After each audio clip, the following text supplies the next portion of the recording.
Today on Worst Movie Ever, we're heading to the Wicky, Wild, Wild West.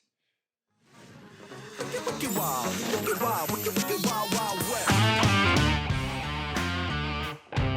Welcome to Worst Movie Ever, the show here on Karl's Movie Show where I, Karl, try to find the worst movie ever. So far, we've had 18 or 19 contenders. I'm pretty sure it's like 18 contenders because we did 2 for Star Wars. This is the 20th episode, and as I mentioned at the start, we're heading out to the Wild, Wild West. And if you haven't guessed already from the title, the thumbnail, and everything else I've said, today's contender is the 90s movie Wild Wild West, starring Will Smith, Kevin Kline, and Salma Hayek. This movie definitely could have been on the list sooner, because it's always one when people mention terrible movies that springs right to mind. You know the real crazy thing about this movie? This movie came out in or around the same time as The Matrix, and it's well known now that Will Smith turned down the role of Neo in The Matrix, which essentially means Will Smith passed on The Matrix for Wild Wild West.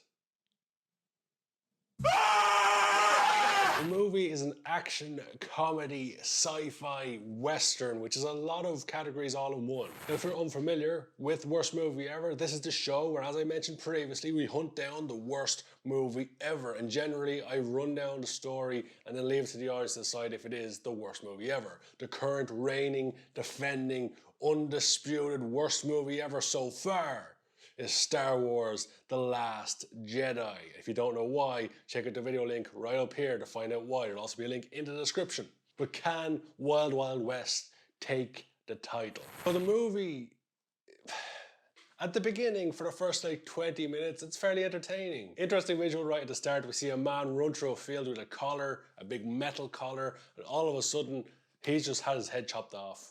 Then along comes a guy who picks up a blade. Clearly the guy's head's been cut off by a blade.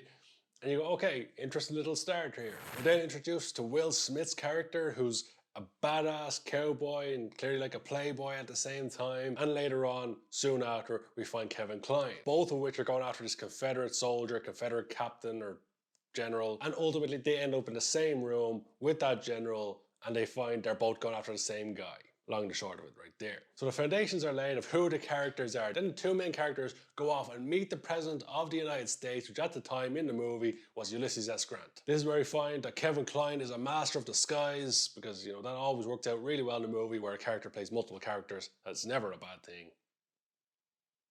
And they established that Kevin Kline is kind of like a gadget master. He knows everything about gadgets and technology despite it being the Wild Wild West. The wicked wild, wild west. And then Will Smith is the kind of fast, loose, you know, shoot first, ask questions later type of guy. They're basically a buddy cop team. They're sent off to find this general and they go after him. On the way to going after him, we then find out that there's actually a bigger bad guy who has worse facial hair. In fact, some of the worst facial hair ever on a character ever. Now, I'm sure it was intentional, number one, because the movie is partial comedy, although the comedy is at best. But I guess they were trying to come up with a unique character design for the bad guy, something memorable, but he just ended up looking a bit stupid. But the bad guy, for a lot of this movie, I thought his name was Heartless Loveless, but his name was Artless Loveless, which either way you cut it is a stupid name. It just is. But he's also a master of technology, a master of gadgets, perhaps even better than Kevin Kline's character is. And then Salma Hayek's in there as well, because she wants to get her husband back, who's been abducted by Loveless. Cool. So the long and the short of it, we end up with Kevin Kline, Will Smith, and Salma Hayek all on a train going after Loveless. And he's trying to get to the president to get America back to the South.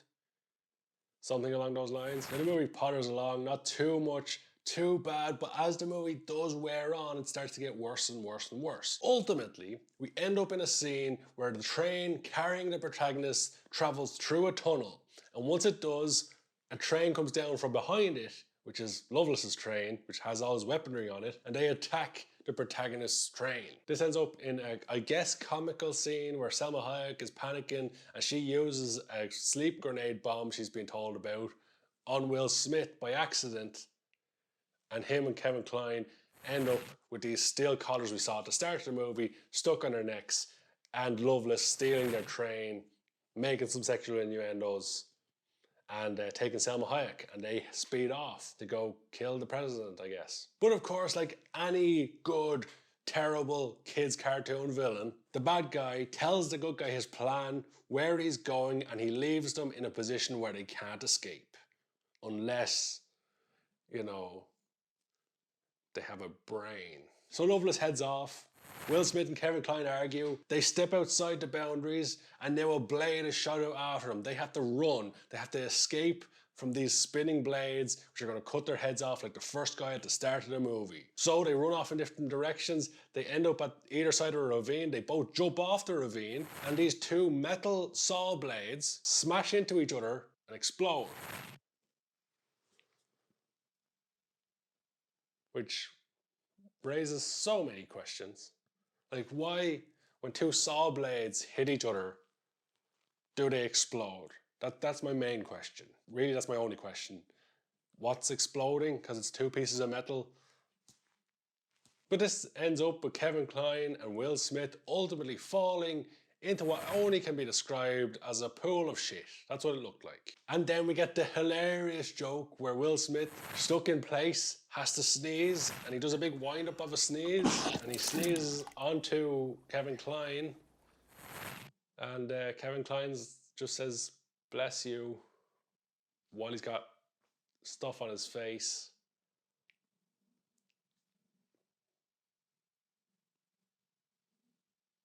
'90s comedy. Classic.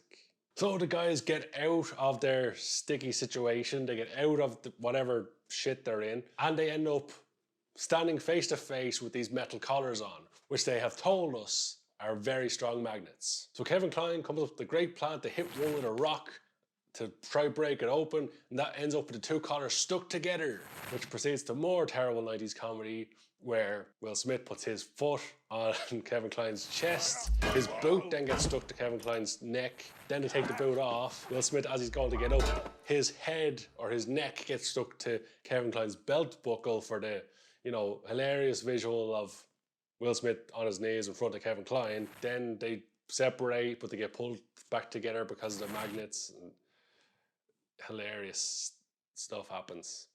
It's definitely not stupid at all. But the boys escape somehow. I can't remember how they got rid of the collars. I don't really care. But as I mentioned already, the bad guy was nice enough to explain his plans to the good guys before he left, so they know exactly where he's going. So they're walking down the desert, I guess, and Kevin Kline is holding on to the collar that he had on his neck because he says that you can always use a good magnet. All of a sudden, he's pulled along the desert by the magnet and gets attached to a train track, which they somehow realize is Loveless's private train track. So they just follow the train track. Although we don't see that, we just cut to them finding their train that was stolen by Loveless. You know, just skip a major part of the story, go, oh, okay, they got there. Don't worry about how they got there or if there's any trials or tribulations. They just got there. Then, because of where the train is, they realize this is Spider Canyon or Spider Cove or whatever they were calling it. This is where the guy was going. So they look over a cliff and they say, oh my God, Loveless has his own city. There's literally one building in this little ravine. That's not really a city. But then Loveless escapes from the ravine in a big metal spider.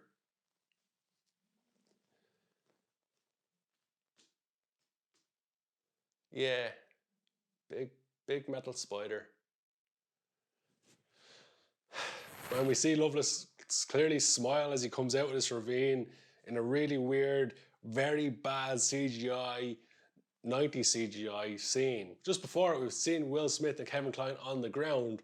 Loveless has clearly seen them, but he just walks beyond them. And they just watch him as he goes and leaves and realize he's got rockets on his spider because spiders are known for rockets. You know, Spider-Man had loads of rockets. Now back to the spider. You're a master at technology. You can make anything you want in the world. You can make any machinery. You can make a giant impenetrable tank if you wanted that can just destroy everybody because they don't have automatic weapons then. They do make a tank at the start of the movie and it wipes out loads of people. Why not just stick with that machine? Why make, of all creatures, a giant spider? Like, it doesn't seem very smart or very stable. It seems like it's going to be very rocky and bouncy and hard to control. You have to make an unnecessary amount of legs. It just seems like such a stupid idea. Now, all along, as Will Smith and Kevin Kline are walking through the desert or just randomly in random places, a lot of the movie has very bad green screen / blue screen, definitely blue screen in a lot of it, because there's actually a shade of blue or a hue of blue off a lot of actors in various scenes, and that's because of the blue screening that they were doing. But the CGI as well doesn't really hold up what they expect from a 90s movie. Most of them are actually terrible, like we talked about with Godzilla when we did that one for worst movie ever. So the very long and the short of it, we end up in a scene on the spider where Will Smith and Kevin Kline have made it onto the spider. This is when Loveless, who doesn't have legs, by the way, I should have mentioned that already, he's in a wheelchair, a steam-powered wheelchair. He doesn't like something that Will Smith says, so he presses a button which sends Will Smith to the lower level. In his words, "We may not have a woodshed on board, but that boy is gonna get a whooping anyway." It's kind of stupid and unnecessary. Will Smith fights off all these guys, apart from one guy who's kind of like a Frankenstein's monster, in that he's got this metal head, and anytime Will Smith hits him, he can't be hurt. And then Will Smith is about to give up. He actually hands the guy the spanner he's hitting him with, or the wrench he's hitting him with, and he's about to fall off the thing. But all of a sudden, it seems like the guy's attacked from behind or shot from behind. They never quite show you what happened. He just like sparks and then falls off the spider. They didn't show who saved him, unless I completely missed something and phased out for a minute. But when I just watched it there about an hour ago, they never actually showed what happened there. It's just very convenient.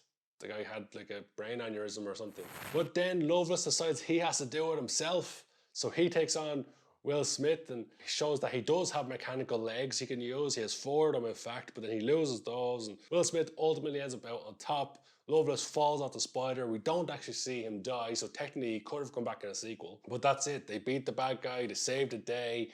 They head off to a ceremony where the president is putting down some train tracks. He thanks them for their service, tells them they're first ever members of the Secret Service, and then Salma Hayek tells them that she actually has a husband, so all their advances were a bit creepy, pretty much. Ultimately, the story, as I mentioned a couple of times, is very basic, and it even has a comic book / Saturday morning cartoon villain. The journey for the protagonist is very easy, with very few downfalls, very few things that make it difficult. It's very much an A to B, nothing in between, no substance to this movie at all. On top of that, you got terrible CGI throughout, poor writing, terrible jokes, and a lot of weird sexual innuendos all the way through the movie. Loveless and Will Smith's character, whose name is Jay West, by the way, so it's not just Wild Wild West because they're in the Wild Wild West. Wild Wild West also because the character's name is West. There's also a point in the movie where he meets a woman from Asia who's called East, and they talk about East meeting West and all this shit. But back to what I was getting to. Loveless and Jay West have this thing between them. Jay West keeps joking about Loveless's lack of legs, and in retaliation, Loveless keeps pointing out how Will Smith is black. Because I guess comedy, it was the 90s. A lot of shit happened in the 90s, but it was the end of the 90s. So ultimately, we get down to the question of, is Wild Wild West the wiki worst movie ever? Sorry, that was awful. I'll go now. Worst movie ever! That was my worst joke yet. Plenty more to come.